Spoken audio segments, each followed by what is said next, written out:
Is you the illest nigga in Nebraska? Not Belly. Man, that's a fake movie, man. You gotta stop. So no, that's to my point then. Because obviously that's a classic movie for our culture. All right. I just got to comment on this, man. I just watched the Bud Crawford Pivot interview, and it annoyed me from the beginning for one thing and one thing only. When Fred Taylor asked Terrence Crawford, "Are you the illest N-word in Nebraska?" And then Bud Crawford said, "Man, that's a fake movie." And then Fred Taylor says, "That's a big movie for our culture." No, it's not. That's why Gilly the Kid's son was murdered last week. That's why thousands of black men and black women get robbed, killed. Old women get robbed and killed because guess what, Fred Taylor? That's your culture. Malcolm X was born in Omaha, Nebraska. That is the most important man for our culture in Omaha, Nebraska. I was annoyed the whole interview. I couldn't recover. And it just annoyed me. No shade to Bud Crawford at all, but God, it just annoyed me how these 45, 50-year-old men talking about the culture and referring and making reference to deaf culture. It annoyed the hell. I'm sitting there like, God damn, it annoyed the hell out of me. And guess what? Y'all gonna co-sign it because that's the culture. That's the culture. Malcolm X died for you. Belly is a fictional movie.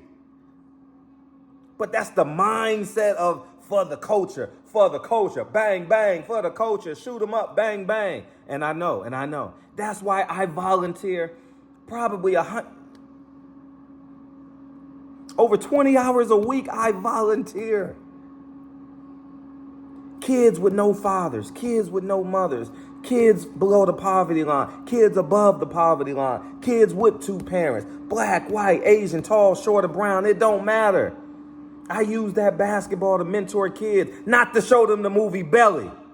And it annoyed I screamed at the TV because Fred Taylor got gray in his beard and he's talking about Belly is for the culture. That was in your 20s. That was in your teens. That was when you was in college. But now, when you a man, you do grown man things. It just annoyed me, dog. It annoyed me.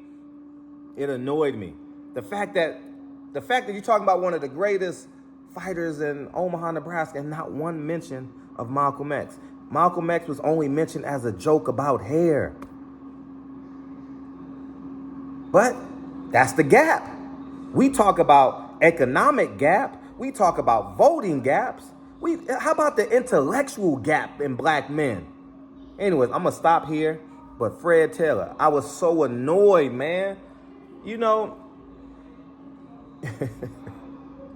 I was just annoyed, dog. And I'm going to just leave it here, man. But the mental gap in black men, it just annoys me, man. You know what I mean? Here I am, a man, a well-to-do man. I'm not in the hood blinging and high signing. I'm in the community volunteering. I don't show them movies about Belly. I walk in the gym holding my daughter's hand on one hand, and holding my son's hand on the one arm. And guess what I got? I said, you know what? Baltimore is a crime-infested city. My niece is doing the best job she can. So you know what I'm gonna do? Hey niece, do you mind if I take my nephew for the summer? My nephew was here with me for the summer. I'm not going to tell him about Belly, about this fake culture. I'm going to tell him about Malcolm X, the real culture. I'm going to talk about the real culture. Anyways, I'm going to stop here. I just said I'm going to stop here, but this is the last time because, Fred, I'm just so annoyed with you. It just bothered me to the core. It bothered me to the core that men with gray in their beard are still validating this street culture. We're still validating the street culture. You're a multi-million-dollar athlete, and you're still validating the street culture with a fictional movie. Malcolm X gave his life for you, Fred Taylor. Gave his life for you. But that's who we are. I'm going to stop here. I'm going, man. Y'all have a great Wednesday, man. Serve your community. You know what I mean? It is what it is, man. And, Belly's our culture, man. That's what we grew up on. Belly's our culture. We're for the culture. Man, I'm gone, man. I know. Peace.